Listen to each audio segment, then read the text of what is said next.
Hello everyone. It's been a little while since I posted a video, but in my last video I said that I was going to give you an update after a doctor's appointment on why I'm struggling to lose weight, even though I'm trying so incredibly hard. I've been trying harder than ever, and now we know why. So my blood work came back and my testosterone was pretty high compared to where it should be for women. And then there were some side effects that I was having, or some symptoms.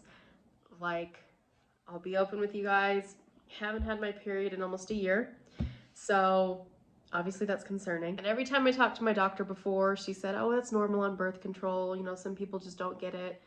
I don't think that's healthy. I think you should still be getting it in some capacity, or at least cramps or spotting or something, and I had nothing.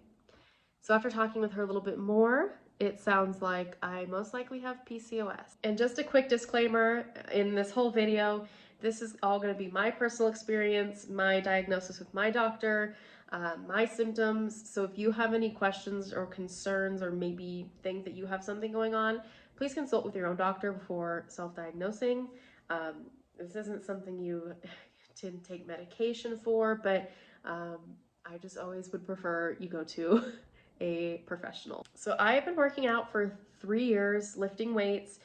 I told my doctor I've been eating better. I pretty much only eat chicken, rice, and a vegetable for lunch, or maybe a potato. My breakfast is always protein oats. Maybe I've been changing up lately with eggs and turkey bacon and veggies. And then dinner it kind of varies, but I'm never eating enough to where I should be gaining weight. I'm not trying to gain weight. I'm not bulking. I'm just not eating that much. So with PCOS, everything changes. Losing weight is not as easy as I'm just gonna eat in a calorie deficit and I'm gonna work out to burn calories and I'll be good. That's how it works. Unfortunately, with PCOS, it's not that easy from what I understand. And before I get too deep, I should probably give you guys a little bit of information on what PCOS is before we start talking about it. So bear with me, I'm gonna read a little bit off the screen just because I won't be able to remember it if I don't. So PCOS is short for polycystic ovary syndrome, and it's essentially a hormone imbalance that women of childbearing age have. So some women with PCOS may not ovulate, have high levels of androgens, and may have small cysts on the ovaries.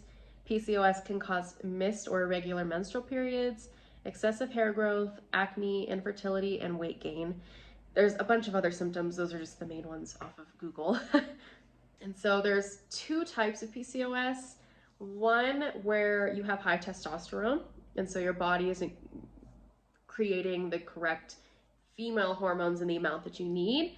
And then there is insulin resistant, which I think I might be a little bit of both, where you kind of have some side effects of having diabetes almost. Biggest things with insulin resistance is you're always thirsty. I probably go through 5 of these at work alone and probably 2 at home, which is a good amount. It's 32 ounces, so it's probably about what a normal person should be drinking, but I never feel satisfied and I always feel thirsty. And same with eating, is I'll eat this big meal and I won't feel full afterwards and I'm ready for another meal. So that's not healthy. So I first started noticing the weight gain when, like I said, when trying to lose weight. It didn't make any sense to me. Now we know why. And really there's only a few things that I can do to change it. There's no fixing PCOS. It can't really go away, but there's ways to help mitigate any of the side effects that you might have or the symptoms, and hopefully help balance your hormones and kind of bring everything a little bit closer to where they should be. Limiting sugar is another one, especially with the insulin resistance PCOS, is think of it almost as diabetes, where you have to balance your blood sugar. That's it. So trying to cut back on how much refined sugar you're eating. Managing your stress is another one, which I'm up and down on all the time. I feel like I'm always stressed, but maybe not as much as I actually think I am. Today, for example, I'm working from home, which isn't, you would think it's probably not that big of a change or difference in stress levels, but having a day to be home, I just got a crap ton of work done. I'm gonna do a little bit of cleaning. I'll go back and do more work. It cuts back on a lot for me. I don't have to stress about driving here and there and how much water I'm drinking and what food. It's all here for me. And exercising regularly. I already do that, so we're just keeping it consistent. And then some supplements that, again, I'm not a professional. I don't know what works, what doesn't. But I've been taking D3, fish oil, and multivitamins. I was taking that before I even knew I had PCOS.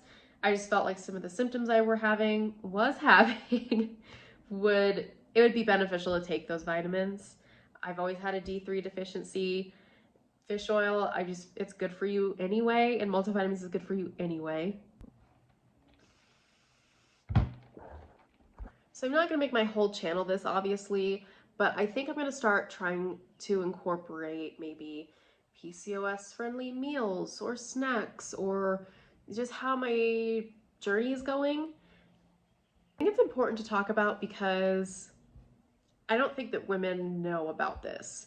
If you weren't taking a health class, you weren't training to be a nurse, you probably wouldn't know if you had an issue or not, or if it really was normal, you know, maybe to be on birth control and not have your period, or stress levels can delay it. So I always just assumed I was stressed, and that's not the case. I personally don't think they teach you enough in school about your own body. I think that, you know, people need to know when your body is processing normally and when maybe it's not, and when to see your doctor, what signs to look for. I wish it was taught a little more in school, especially in today's day and age where I go to Google and I Google everything and I do self-diagnose myself a lot, but then I go to my doctor to, you know, reinforce it and make sure I'm not crazy. But in a world where we can self-diagnose using WebMD or Google, I don't think it's healthy because you could diagnose yourself with literally anything. All your symptoms could lead to hundreds of different diseases or, you know, whatever it might be. I'm also hoping that by sharing my story that other women out there who might have PCOS, one, can give me tips if I'm doing something wrong or maybe informing myself incorrectly. Please let me know because I would love to try other things and I love learning. But then I also want to let other women know that there's quite a few women that have it. Don't feel like you're one out of a million. It's a lot more common than you think, based off of studies that I've read and statistics. So don't feel alone in anything you have. I appreciate you taking the time to watch this video. Sorry about the sound quality. I didn't realize it was that bad until I just listened back on a video. So next time I'll fix that. And I hope that you stick around and kind of follow me on my journey. This isn't going to be my whole channel. I won't just make it about this. We have some fun trips coming up that I'm going to be planning. So I hope you stick around for that. And please like, subscribe, comment. Have a great day, everyone.